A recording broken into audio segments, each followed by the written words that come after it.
Hello students, today we will be continuing with the chapter of technology and GST. So हमने GST में technology के जो role हैं उसको पढ़ना स्टार्ट किया था। सबसे पहले जो आज हम करने वाले हैं that is another participant of the GST.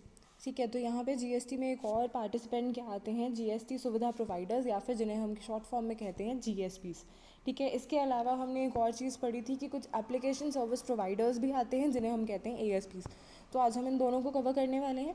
सबसे पहले तो जीएसटीएन जो है, जीएसटी नेटवर्क जो है, उन्होंने कुछ आईटी या फिर फाइनेंशियल टेक्नोलॉजी कंपनीज़ जो हैं उन्हें जीएसटी सुविधा प्रोवाइडर्स की डेजिग्नेशन दी हुई है।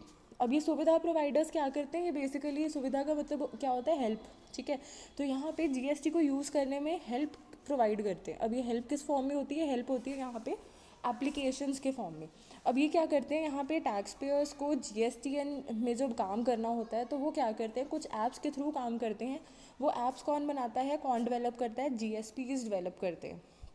ठीक है, अब यहाँ पे जीएसपीज क्या क्या करेंगे, सबसे पहले तो इनवॉइसेस को अपलोड करना है। ठीक है, ऐप के थ्रू करेंगे तो वो कौन प्रोवाइड करेगा, जीएसपी करेगा।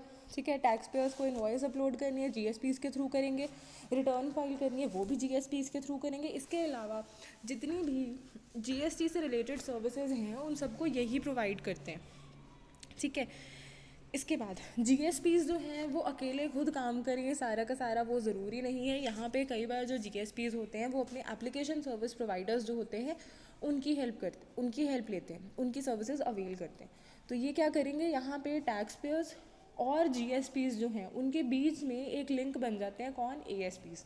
ठीक है, डायरेक्टली अपना काम ना करो, किसी और से आउटसोर्स कर लो बेसिकली। ठीक है, तो यहाँ पे जीएसपीज और जीएसटीज के बारे में डिटेल पढ़ते हैं। सबसे पहले तो जीएसपी को पढ़ेंगे। जीएसपी क्या है, जीएसटी सुविधा प्रोवाइडर है। ये क्या है, इट अलाउज यूजर्स और tax payers to execute the provisions of GST through the online platform. अब जब टैक्स पेयर्स को जीएसटी के प्रोविजंस के साथ कंप्लाई करना है, जीएसटी को यूज़ करना है, तो वो एक ऑनलाइन प्लेटफॉर्म जो है उसको एक्सेस करेंगे। वो ऑनलाइन प्लेटफॉर्म कौन प्रोवाइड करवाता है, जीएसटी सुविधा प्रोवाइडर। ठीक है, तो ये बेसिकली क्या होता है, एक एनेबलर है जो कि जीएसटी की प्रोविजंस के साथ लोगों को कंप्लाई करवाने में हेल्प प्रोवाइड करते हैं। ठीक है, तो यहाँ पे इन्होंने क्या एनेबल किया, उन्हें जीएसटी के जो टैक्स पेयर्स थे उन्हें टैक्स पे करने में या फिर रिटर्न्स फाइल करने में हेल्प प्रोवाइड करी। ठीक है, इसके अलावा यहाँ पे ये क्या है, यहाँ पे दो टाइप के इंटरेक्शंस हैं। इंटरेक्शंस क्या हैं, यहाँ पे हमारे जो अलग अलग स्टेक होल्डर्स हैं वो जीएसटी के सिस्टम्स के साथ इंटरेक्ट करते हैं। ठीक है, तो वो जो इंटरेक्शंस हैं उसको हम दो टाइप्स में या फिर पार्ट्स में, सेट्स में डिवाइड करते हैं। पहला सेट आता है interaction between the app user and the GSP, जो सुविधा प्रोवाइडर है और जो ऐप यूज़र है, दैट मीन्स जो बेसिकली एक टैक्स पेयर है, वो जब इंटरेक्शन कर रहे हैं। इसके अलावा जीएसपी सुविधा प्रोवाइडर्स और जो जीएसटी सिस्टम है उन दोनों की इंटरेक्शन भी हो सकती है। इसके अलावा जो जीएसपीज़ हैं तो कोई थर्ड पार्टीज़ थी कि थर्ड पार्टी एंटिटीज़ हैं, पर इनको हमने अपने टैक्स एडमिनिस्ट्रेशन का काम दिया हुआ है, बहुत ही ज़्यादा इंपॉर्टेंट काम दिया हुआ है। तो ये क्या है, यहाँ पे इनके ऊपर गवर्नमेंट को एक कंट्रोल रखने की रिक्वायरमेंट है, तो ये बेसिकली इनके ऊपर सरकार का कंट्रोल है। ठीक है, और यहाँ पे एक मेमोरेंडम ऑफ अंडरस्टैंडिंग जिसे हम एमओयू कहते हैं वो साइन किया होता है। ठीक है, अब सब सरकार को कुछ ऐसे कॉन्ट्रैक्ट्स करने होते हैं तो वो यूजुअली एक एमओयू साइन करते हैं। ठीक है, अब ये क्या करते हैं, जीएसटीएन और जो जीएसपी है वो दोनों ही एक अग्रीमेंट साइन करते हैं, जिस अग्रीमेंट के तहत जाके वो काम करेंगे। ठीक है, फिर बात करते हैं एएसपी की। एएसपी है क्या, सबसे पहले तो एएसपी की फुल फॉर्म होती है एप्लीकेशन सर्विस प्रोवाइडर्स। अब यहाँ क्या है, जो टैक्स पेयर्स हैं वो क्या कर सकते हैं, एएसपी पार्टनर्स जो हैं उनके थ्रू जाके अपने टैक्सेस को पे कर सकते हैं या फिर जीएसटी के सिस्टम को एक्सेस कर सकते हैं। अब ये क्या करेंगे, यहाँ पे जो एप्लीकेशन सर्विस प्रोवाइडर्स हैं ये बेसिकली कुछ ऐप्स प्रोवाइड कर देंगे। ठीक है, एप्लीकेशन सर्विस प्रोवाइडर्स ने ऐप प्रोवाइड करनी है, ये चीज़ याद रखनी है। तो ये क्या करेंगे, they develop an end to end solution for corporate consultants and tax payers. जो ये तीन टाइप के स्टेक होल्डर्स हैं जीएसटी में, इनके लिए ये एक end to end solution provide करते हैं। ठीक है, और यहाँ पे जो हमारे एएसपीज़ हैं इनके थ्रू जाके कोई भी हमारे जो टैक्स पेयर्स हैं या फिर जो कंसल्टेंट्स हैं वो अपनी सेल और परचेज़ जो है उसको मेंटेन कर सकते हैं जीएसटी के हिसाब से, और जो जीएसटी में रिटर्न्स फाइल होती हैं उनको भी यहीं पे इस ऐप के थ्रू ही मेंटेन कर लेते हैं। ठीक है, अब यहाँ पे इस पे काम कैसे होता है वो देखते हैं। सबसे पहले तो हमारे जो कुछ ऑर्गेनाइजेशंस होती हैं ना, जो एएसपी को यूज़ करना स्टार्ट करती हैं, उन्हें क्या करना होगा, सबसे पहले तो अपनी सेल और परचेजेस जितनी भी उन्होंने गुड्स या सर्विसेज की करी हुई हैं, उन सब की डिटेल्स जो हैं वो एएसपी को देनी पड़ेगी। इसके बाद जो यहाँ पे एएसपीज़ हैं, ये खुद ब खुद क्या बनाएंगे, जीएसटी के रिटर्न्स प्रिपेयर करेंगे और जीएसपी के थ्रू जाके, ठीक है, जीएसपी के थ्रू जाके एएसपी रिटर्न्स फाइल कर देगा। ठीक है, तो ये बेसिकली क्या हो गया, टैक्स पेयर और जीएसपी के बीच में एक लिंक बन गया। कौन लिंक बन गया, एएसपी बन गया। ठीक है, करना काम बेसिकली सुविधा प्रोवाइडर्स के लिए है, उनके थ्रू करना है, पर करवाएगा कौन, एएसपी करवाएगा। Just a second.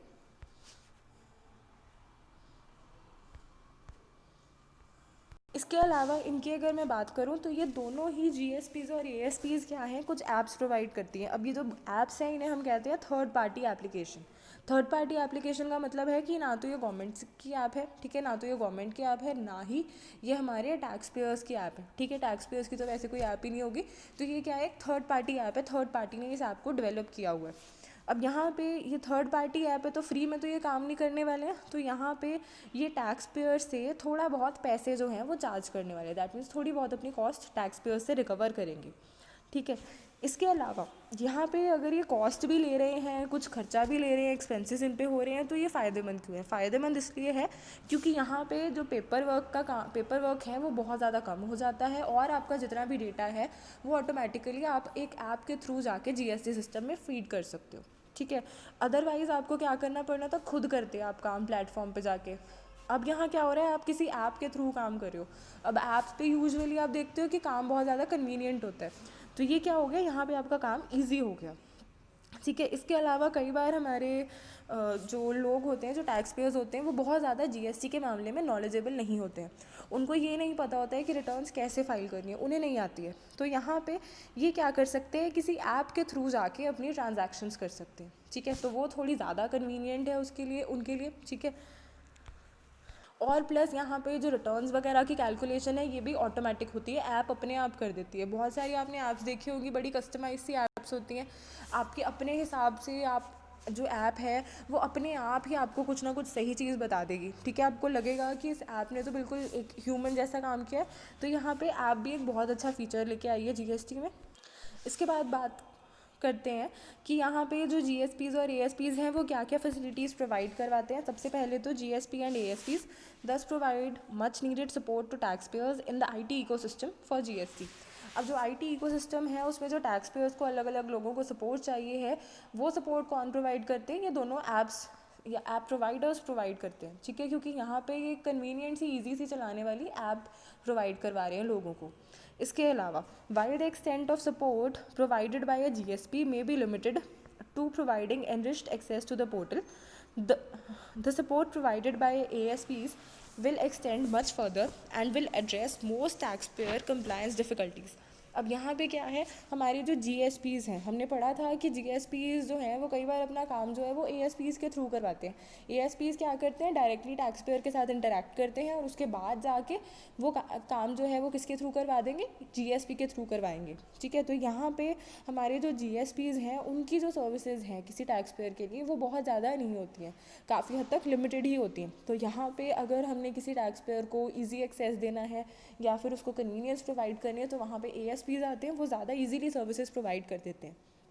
इसके अलावा एएसपीज़ will focus on taking taxpayers' raw data on sales and purchases and converting it into GST returns. अब यहाँ पे ASP क्या करते हैं, यहाँ पे डायरेक्टली डेटा जो है सेल और परचेज़ का, मैंने आपको बताया था कि गुड्स एंड सर्विसेज की जितना भी सेल और परचेज़ का डेटा है वो ऑटोमेटिक आप फीड करते हैं अपने ASP के अंदर, एप्लीकेशन के अंदर। ठीक है, सॉरी ASP के अंदर नहीं, एप्लीकेशन के अंदर।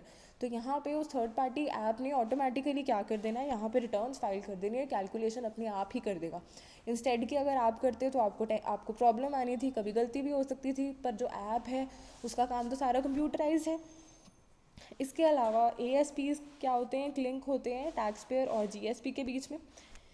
इसके अलावा अ जीएसपी में also offer the services of an ASP to meet a client's particular data processing requirements and thus provide customized solutions to a large number of organizations. अब यहाँ पे कई बार क्या होता है कि हमारी जो जीएसपीज़ हैं वो ही किसी एएसपी के फंक्शंस कर लेते हैं।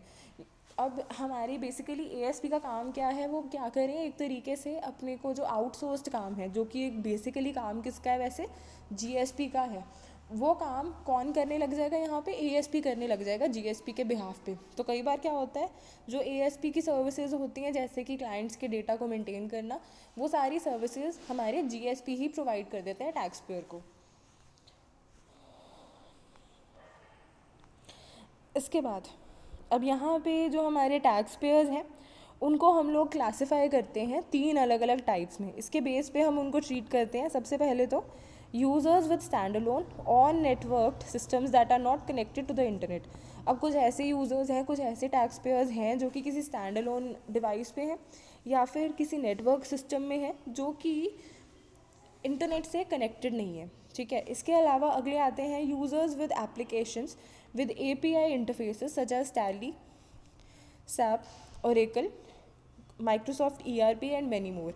अब कुछ ऐसे लोग हैं जिन्होंने इस टाइप के कुछ सॉफ्टवेयर्स यूज़ करने स्टार्ट किए या फिर एपीआई इंटरफेसेस स्टार्ट कर यूज़ कर रहे हैं। तो आपको टैली तो पता ही है, टैली तो कॉमर्स स्टूडेंट्स को पता होता है। तो इस टाइप के ओरेकल या फिर माइक्रोसॉफ्ट ईआरपी जैसे कुछ सिस्टम्स को यूज़ करें। या फिर थर्ड कैटेगरी के users, that is users with applications that are in the cloud and can work in both offline and online mode, have well-defined API-based architecture and use latest technologies। ये क्या है, वो वाले users हैं जो कि offline online दोनों mode में काम कर रहे हैं, जो कि क्लाउड बेस्ड इनका काम है। ठीक है, जो कि किसी ऐप के थ्रू काम कर रहे हैं। ठीक है, ये क्या है, हमारे तीन अलग अलग कैटेगरीज के टैक्स पेयर्स हैं। अब यहाँ पे जो हमारी फर्स्ट कैटेगरी के यूज़र्स थे उनको क्या चाहिए है, एक थर्ड पार्टी ऐप चाहिए। ठीक है, थर्ड पार्टी जीएसपी या फिर एएसपी जो है उनकी ऐप चाहिए ताकि वो अपने जितने भी अलग अलग डेटा हैं उसको यूज़ कर सके। ठीक है, इसके अलावा जो दूसरी कैटेगरीज़ हैं उनको क्या चाहिए है, एक जीएसटी एक्सेस चाहिए है, पर एक उसके साथ एक यूज़र फ्रेंडली एनरिच्ड फॉर्म चाहिए थ्रू जीएसपीज़ या फिर एएसपीज़। ठीक है, काम यहाँ पे जीएसपी एएसपी दोनों ही कर रहे हैं अभी भी, पर फिर भी इन्हें क्या चाहिए, एक थोड़ा सा ज़्यादा यूज़र फ्रेंडली एक्सपीरियंस चाहिए। यूज़र फ्रेंडली क्यों, क्योंकि यहाँ पे इनको थोड़ा सा ज़्यादा कन्वीनियंस चाहिए। इसके बाद सर्विसेज इनकी क्या क्या हैं वो पढ़ते हैं। अब यहाँ पे जितने भी अलग अलग टैक्स पेयर्स हैं उनको जितनी भी यूजुअल सर्विसेज जो अभी हमने बात करी है जिनकी, वो प्रोवाइड करें। इनके अलावा ये उनके जो अलग अलग इंडिविजुअल बिजनेस लेजर्स हैं, जैसे कि सेल्स लेजर है, परचेज लेजर है, तो ये वाले सारे के सारे लेजर्स भी हम कौन मेंटेन करें, जीएसपी एएसपी करें, क्योंकि ये अपना डेटा तो उसमें फीड कर देंगे, लेजर ये खुद ही बनाते रहेंगे। इसके बाद अगला काम ये क्या करेंगे, यहाँ पे ये रिकॉन्सिलेशन करेंगे। ये रिकॉन्सिलेशन किस चीज़ की हो रही है, जो अलग अलग परचेजेज हुई हैं, purchases made and entered in the purchase register and data downloaded in the form of GSTR2 from the GST portal. अब यहाँ पे ये क्या करेंगे, इन दोनों डेटाज की रिकॉन्सिलेशन करें। ठीक है, तो यहाँ पे जितने भी हमारे ये अलग अलग डेटा है उसको रिकनसाइल करें, क्योंकि ये भी हो सकता है कि कहीं पे कुछ गलत हमसे एंटर हो गया हो, तो उस चीज़ की रिकॉन्सिलेशन जो हम मैनुअली करते हैं वो कौन कर रहा है, ये खुद ही कर रहा है। ठीक है, इसके अलावा in addition there will be sector specific or trade specific needs which the GSPs are expected to fulfill. The conceptual diagram depicted the same is given ahead. इसके अलावा अब देखो कुछ ऐसे स्पेसिफिक सेक्टर्स होते हैं, सेक्टर्स हैं या फिर कुछ स्पेसिफिक ट्रेड्स हैं या बिजनेसेस हैं जिनको कुछ डिफरेंट टाइप की सर्विसेज प्रोवाइड की जा सकती हैं, जिनको बेसिकली रिक्वायरमेंट कुछ स्पेशल टाइप की सर्विसेज की होती है, कुछ वैल्यू एडेड सर्विसेज की होती है, तो वो वाली सर्विसेज भी ये प्रोवाइड करवाते हैं। अब वो सर्विसेज क्या हैं वो देखते हैं। सबसे पहले तो हमें एक डायग्राम गिवन है, यहाँ पे टैक्स पेयर को जो अलग अलग चीज़ों की रिक्वायरमेंट है वो क्या है, रजिस्ट्रेशन की, चलान्स जनरेट करने की, इन्वॉइसेस को अपलोड करने की, रिटर्न्स फाइल करने की, या फिर लेजर्स मेंटेन करने की। इन चीज़ों की रिक्वायरमेंट है कि कैसे कर सकते हैं, वेब पोर्टल के थ्रू जाके कर सकते हैं, मोबाइल ऐप के थ्रू कर सकते हैं, किसी अकाउंटिंग पैकेज के थ्रू कर सकते हैं जैसे हमारा टैली होता है बेसिक। इसके अलावा ईआरपी के थ्रू या फिर कस्टम ऐप्स के थ्रू। अब ये वाली जो ऐप्स हैं या फिर ये जितने भी हमने अलग अलग मोड्स पढ़े हुए हैं इस इंटरफेस के, ये क्या है, यहाँ पे जीएसटी सर्वर या फिर जीएसपी के साथ कनेक्टेड होते हैं। ठीक है, ये क्या है, यहाँ पे बेसिकली ये सारा काम कर तो कोई और ही रहा है, पर किसके लिए कर रहा है, हमारी जीएसटी के अथॉरिटीज़ के लिए, तो वो किसके साथ लिंक्ड होगा, जीएसपी सर्वर के साथ। इसके बाद अब यहाँ पे हमारे कुछ डिफरेंट टाइप के टैक्स पेयर्स हैं, जैसे कि small and medium enterprises, large enterprises या फिर स्मॉल रिटेल वेंडर्स। ठीक है, तो ये जो काम, इनको जो काम की रिक्वायरमेंट होती है, इनकी जो रिक्वायरमेंट्स होती है वो थोड़ी सी डिफरेंट होती है यूजुअल टैक्स पेयर्स से। तो इनको भी अलग टाइप की सर्विसेज प्रोवाइड की जा सकती हैं, जैसे कि इनका जो इनको अगर कोई जीएसटी में कंप्लेंट्स करनी है तो उन कंप्लेंट्स को करने के लिए यहाँ पे क्या किया जा सकता है, जो इनके सेल्स या फिर परचेज रजिस्टर हैं उसमें जो डेटा है उसे ऑटोमेटिकली कंप्लेंट फॉर्म में, जिस कंप्लेंट का जो फॉर्म है बेसिकली उस फॉर्म में जिस टाइप का हमें डेटा चाहिए, जिस फॉर्मेट में हमें चाहिए, वो ऑटोमेटिकली वहाँ पे जाके फीड हो जाता है। ठीक है, अब देखो जैसे हमें कंप्लेंट में डेटा फिल करना है वो डिफरेंट होगा, इसके अलावा जो यहाँ पे हमें डेटा दिया होगा वो थोड़े से डिफरेंट फॉर्म्स में दिया होगा, तो ऑटोमेटिकली उसकी कन्वर्जन करेंगे। इसके अलावा यहाँ पे जो जीएसटी का सिस्टम है उसके साथ उनके अकाउंटिंग पैकेजेस या फिर जो ईआरपीज़ हैं, एंटरप्रेन्योरशिप रिसोर्स जो प्रोग्राम्स हैं, इनका जो डेटा है एंटरप्राइज रिसोर्स प्रोग्राम्स जो हैं, इनका जो डेटा है इसे ऑटोमेटिकली जीएसटी सिस्टम के साथ इंटीग्रेट किया जाता है। इसके अलावा कुछ स्पेसिफिक इंडस्ट्रीज़ भी होती हैं या फिर कुछ स्पेसिफिक बिजनेसेस होते हैं, उनको कुछ स्पेशल टाइप की सर्विसेज की, डिफरेंट टाइप की सर्विसेज की रिक्वायरमेंट होती है, वो भी ये प्रोवाइड करते हैं। फिर एक आपको ओवरव्यू गिवन है जीएसपी इकोसिस्टम का, वो पढ़ते हैं। सबसे पहले तो जितनी भी जीएसटी के सर्विसेज होती हैं, अलग अलग काम होते हैं, जैसे कि रजिस्ट्रेशन की, इनवॉइस अपलोड करने की, रिटर्न्स को फाइल करने की, वो सब के सब एपीआईज जो इंटरफेस हैं, ठीक है, उनके थ्रू की जाती है प्रोवाइड। इसके अलावा जो जीएसटीएन है उसका मोटो ये है कि वो यहाँ पे एक इकोसिस्टम प्रोवाइड करे सर्विस प्रोवाइडर्स का, दैट मीन्स किसका, जीएसटी सुविधा प्रोवाइडर्स का, जिससे कि ये इनोवेटिव सॉल्यूशंस टैक्स पेयर्स को प्रोवाइड करें। ठीक है, या तो खुद प्रोवाइड करें या फिर अपने थर्ड पार्टी पार्टनर्स से प्रोवाइड करें, ताकि वो टैक्स पेयर्स ईजिली अपनी रिटर्न्स फाइल कर सके, ईजिली उस सिस्टम को यूज़ कर सके। इसके अलावा यहाँ पे जीएसटी का मेन ये काम है कि वो जीएसटी को ईजी बनाए, टैक्स पेयर्स को यूज़ करने में उसको काफ़ी ज़्यादा कन्वीनियंस रहे।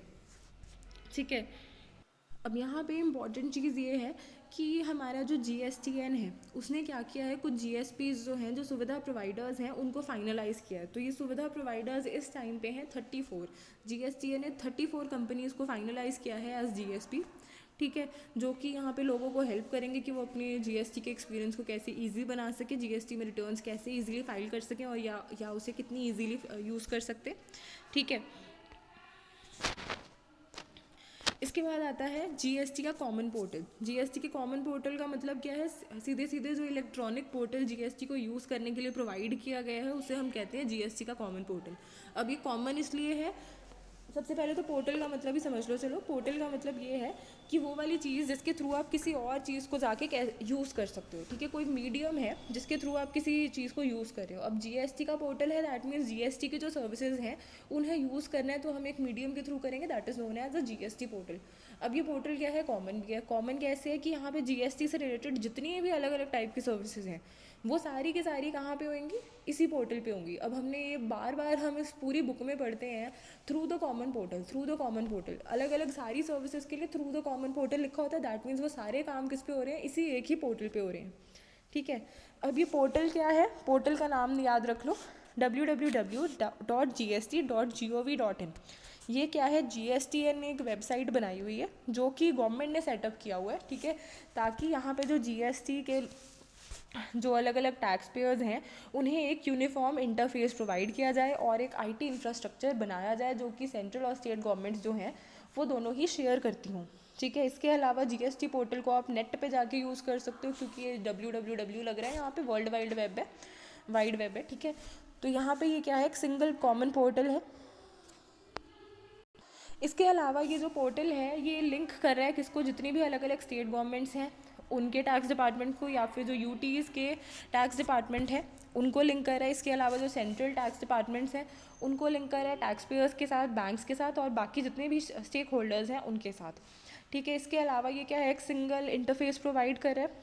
ठीक है, तो यहाँ पे ये क्या है, यहाँ पे जो हमने वन इंडिया वगैरह वगैरह, वन नेशन वन टैक्स के जो हमने रूल्स भी एक तरीके के जो नारे हैं वो सुने हैं, तो उस चीज़ को फुलफ़िल करने के लिए यहाँ पे हमने एक जीएसटी का कॉमन पोर्टल बनाया हुआ है। ठीक है, फिर आती है जीएसटी काउंसिल। जीएसटी काउंसिल क्या थी हमने पहले भी पढ़ी हुई है वैसे तो डिटेल में, तो आप उसको वहीं जाके रेफ़र करें। इम्प्लीमेंटेशन ऑफ जीएसटी जो है उस वाले चैप्टर में। जीएसटी काउंसिल क्या है, बेसिकली एक काउंसिल बनाई गई है जहाँ पे सेंट्रल और स्टेट गवर्नमेंट जो है उनके लोग बैठते हैं, जो कि अलग अलग चीज़ें हैं जो जीएसटी से रिलेटेड हैं उन पे सरकार को रिकमेंडेशन प्रोवाइड करती है। इनकी रिकमेंडेशन के बेस पे ही जाके जो हमारी गवर्नमेंट है वो जीएसटी से रिलेटेड नोटिफिकेशन या फिर जो हम रूल्स कहते हैं वो पास करती है। तो जीएसटी क्या है, जीएसटी की काउंसिल क्या है, ये बेसिकली एक थिंक टैंक है जो कि जीएसटी के पीछे लगा हुआ है, मतलब पीछे भी नहीं लगा हुआ एक तरीके से। यहाँ पे जीएसटी में जितना भी काम हो रहा है वो सारे का सारा काम जो है जीएसटी काउंसिल करती है, ठीक है। और जितनी भी सरकार को अलग अलग रिकमेंडेशंस देनी होती है वो भी जीएसटी काउंसिल देती है। फिर आते हैं अदर पार्टिसिपेंट्स। सबसे पहले तो पार्टिसिपेंट आता है central board of excise and customs, ठीक है, या फिर अगर हम इसे नई लैंग्वेज में कहें, इसका नए नाम की बात करें तो उसे हम कहते हैं CBIC, that means central board of indirect taxes and customs. अब पहले क्या होता था, एक्साइज ड्यूटी लगती होती थी और कस्टम्स ड्यूटी भी थी। तो अब यहाँ पे एक्साइज ड्यूटी जो है उसका जो डिपार्टमेंट है उसका नाम हमने बदल के क्या कर दिया है, central board of indirect taxes and customs. ये भी क्या है, जीएसटी में एक पार्टिसिपेंट है। सबसे पहले तो इनका काम क्या है, it is the custodian of centres fiscal destiny for indirect taxes. Indirect taxes जो कि सेंटर गवर्नमेंट के हैं उनका कस्टोडियन है ये। इसके अलावा यहाँ पे रोल इन पॉलिसी मेकिंग के स्पेलिंग गलत हैं, सबसे पहले तो ये करेक्शन कर लो, दिस इज़ ROLE, ठीक है।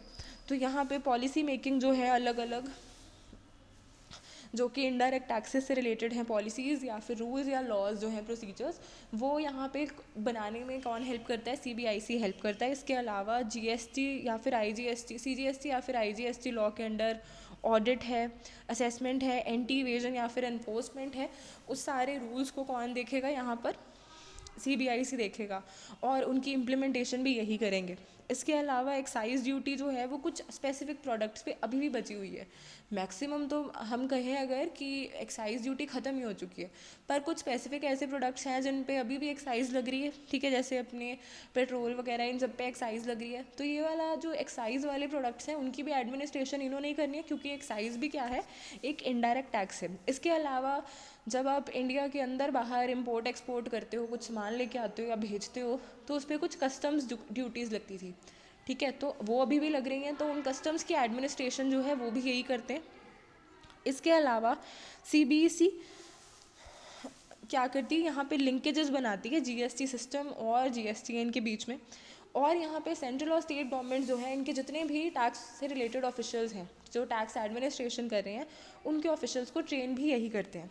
इसके बाद आते हैं बैंक्स। बैंक्स का भी काम है। बैंक्स का काम क्या है, सबसे पहले तो कलेक्शन करना है। टैक्स कोई कलेक्ट करेगा, किसी खाते में जाएगा, सरकार के किसी खाते में जाने वाला है, किसी अकाउंट में जाएगा, तो वो कलेक्शन भी यही करेंगे, रजिस्ट्रेशन करेंगे, कंप्लायंस करेंगे, रजिस्ट्रेशन कंप्लायंस करेंगे, रिकॉर्ड्स भी मेंटेन करेंगे। तो यहाँ पे बैंक्स का भी एक रोल है, ये भी एक स्टेक होल्डर है, ठीक है। सो ये हमारा आज का टॉपिक था, हमारा चैप्टर इसके साथ ख़त्म हो चुका है, ठीक है। So this was it for today, thank you.